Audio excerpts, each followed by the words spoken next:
Hello my dears. This video sucks to make. Also, I'm wearing a full face of makeup for the first time in like forever and I hate it. I put it on to do the photos and I cannot wait to wash my face and put on like a onesie after I finish filming this. Anyway, I made a channel update video a week or two ago about my show and about how my channel was pivoting for the month of April to be like the mini documentaries about how we made my world history making show and whatnot. And then in May I would return to regular content. Some things have happened. Honestly, the post that I put up about this at the same time this video goes out better phrased it than this video ever will, but I feel like I need a video version to sort of timestamp this as well, so here we are. I'm gonna read that post and then expand on it a bit because I'm exhausted and writing a second thing kind of makes me want to cry and also fall asleep at the same time, because the amount of carefully crafted, professionally worded things I have had to write in the last few days has been truly horrifying. So anyway, we'll start with my post and then I will bounce from there.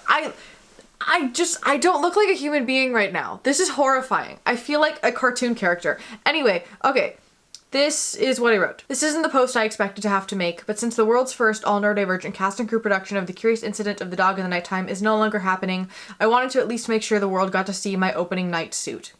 I have not been quiet about the fact that this project has been a continuous struggle this year. A lot of it stemmed from the structural ableism embedded in academic institutions and a general lack of preparation and support. All of which forced me and my team to divert most of our creative time into putting out unnecessary fires that we were not prepared to handle. Not just in creating an all-accessible production, but in creating really any production to begin with. Unfortunately, the recent fire came too late in the process for us to be able to fully recover from it. This is not the end of our story. It has proved to me and my team that there is so much systemically broken in how academic institutions as a whole function, and that we are in a very unique position to not only point that out, but teach people how to fix it. I'm also pleased to say that in recent conversations with various members of my college administration, they seem very interested in learning from us and trying to make changes in the school going forward. I hope this continues to be the case. The original point of this production was to show the world that things need to change in theater in regards to accessibility and how to do it. And not only have we done that, but we've also shown how they need to change in so many other ways as well. Thank you to my cast and crew for your talent and dedication to this cursed little project of ours. Sure, we never got the traditional audience we imagined, but in a sad way, this feels like a fitting ending. And more importantly, one that will make more waves in the world than our unequivocal success ever could. While the show may be done, we are not, our story is not, and the fight for what is right is not. We're just getting started. In solidarity, Sydney. The slightly longer version of this includes the fact that once we've all had some time to relax for a bit, we do intend to follow through on documenting the rest of the process of our accessible theater making on this channel. As of right now, we're thinking of making it as more of a long-form documentary about the entire story of this production, as much as we can legally say.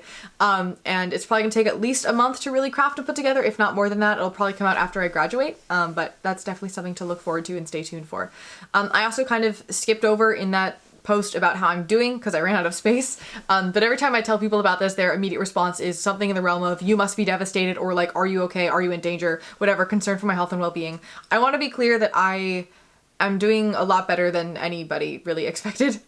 This show started as something really big and really very possible, and we were advised to think that it was that at the beginning, but over time, as we learned that they didn't actually have the resources, nor were they willing to help us find them, we continuously lost more and more pieces of things that were crucial to our show's ability to not just function accessibly, but also function as a show at all whatsoever, regardless of accessibility. And the way that I and this show have been treated this year has had me in nonstop fight or flight pretty much since the middle of January, if not since over the summer, frankly. So the constant threat of every day wondering if our show was going to close is officially done because it closed. That's what happened, and I'm weirdly relaxed and at peace, more than I have been in a long time. You may notice I'm in a new place right now. I'm at my childhood home. My body tends to self-destruct after extreme levels of high stress, so I went home as soon as things were generally finalized with the college's plans in order to have full control over my access needs to make sure that I don't go in horribly wrong directions with my health, as has happened to me before. If you've been here for a while, you already know that. But as things started to completely unravel just a couple days ago, my mom immediately dropped everything and drove up to help take care of me until I could come home because she's wonderful. She like slept on my floor for 2 nights.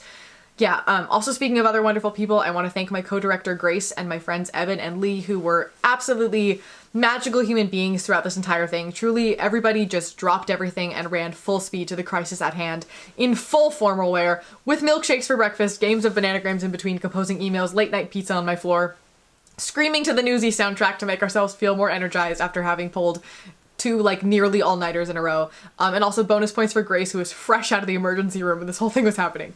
But truly last weekend was one of the most wild experiences of my life. I hope that I will never forget it because of the friendships and silly, stupid memories I made along the way. But it was also one of the most stressful, horrible, anxious, exhausting things I've ever experienced, and I hated every second of it. And that's something I'm trying to process. But anyway, I've been trying to report these issues that we have been having as a show this entire year, my entire time here, and they did not seem to be taken seriously. And as a result, the show did not get to the finish line that we intended it to. And I know that the initial response from some people is going to be like, we need to fight to get the show put back on. They can't cancel it like this. At this point, because of the hardships that we have experienced along the way, even if we were magically able to get the school to agree to have our show again, we cannot recover. We would not be able to recover. Our cast and crew are frustrated and traumatized and exhausted, and I also am. And as much as this sucks, it also very much shows the world what we've been through as a show, and it holds various parties accountable for their actions in a way that would not have been possible had we gotten through performances. I also truly do feel like this is how this whole cursed little thing was meant to end, in a sad way. And I hope this will make much larger ripples in the long run. I can already tell you that it already is. I can very truthfully say that given the circumstances, I am very happy with how things have turned out, in the sense that like everything was really bad and the solution we came to isn't as horrible as I expected it to be, I guess, even though it's bad. It's hard to explain. I'm sorry. I'm being really vague because I don't want to legal stuff. But I'm hopeful that now that the college is finally paying attention to us, that we can spark some real and lasting change going forward, because I don't think that they bargained for things happening with the show, and I definitely do not think that they bargained for that show having a director with over 2,000 subscribers and nearly 10,000 Instagram followers. Whoopsies. In regards to channel stuff, since I am not following the docuseries schedule as planned, I am probably going to still wait to go back to my full research videos until May, because I want to take some time to just like lay on my floor, head empty, no thoughts. But also, since the idea of closing Curious was not even a concept a week ago, who knows where I'm going to be in a few days, or even a week, particularly because I am the kind of person who deals with emotions by ignoring them and doing a lot of work. But I'm trying to pivot them into more artistic work right now so that I'm not like researching things. So maybe you'll see some art music stuff soonish, might be my compromise. But anyway, that's the update. I know that a lot of people have talked to me about how the existence of this show made them feel empowered and like they can do anything. And I would like to be super, super clear that the fact that we did not get to our final performance does not mean that we failed, or that accessible theater isn't possible, or that hope is lost, or any of those things. Had we run this production outside of an academic institution with an actual budget and actual support, I don't think any of this would have happened. We just, in trying to fix one problem, accidentally unraveled a bunch of other problems to the point that everything completely fell apart. And that is completely separate from the mission of making accessible theater. So please do not let this stop you from hoping or dreaming or trying, because that is the exact opposite of what I want you to take away from this.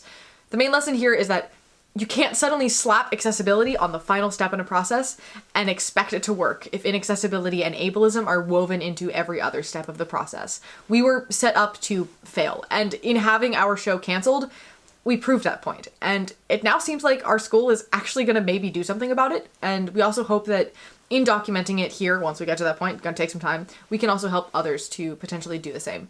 I also like not to do a self-plug because this is a bad time and energy to do that, but I will say that I did a workshop earlier this semester for some faculty, teaching them about accessible education practices that was really successful. I'm likely going to be doing it again as a larger professional development at the school, which I'm really excited about. But I'm also hireable to do the same thing for other schools and colleges and theaters. Most of my resources and research are also on this channel completely for free anyway. I'm a bit nervous that this is all going to become my main career thing because I don't want it to be. I still would like to be a professional actor as my main job, please. I keep getting constantly thwarted, but since my main thing with this project was trying to make a wider impact and change things on a wider scale, and we're still doing that in our own way, I'm just making sure to put all of this info and all of these resources here.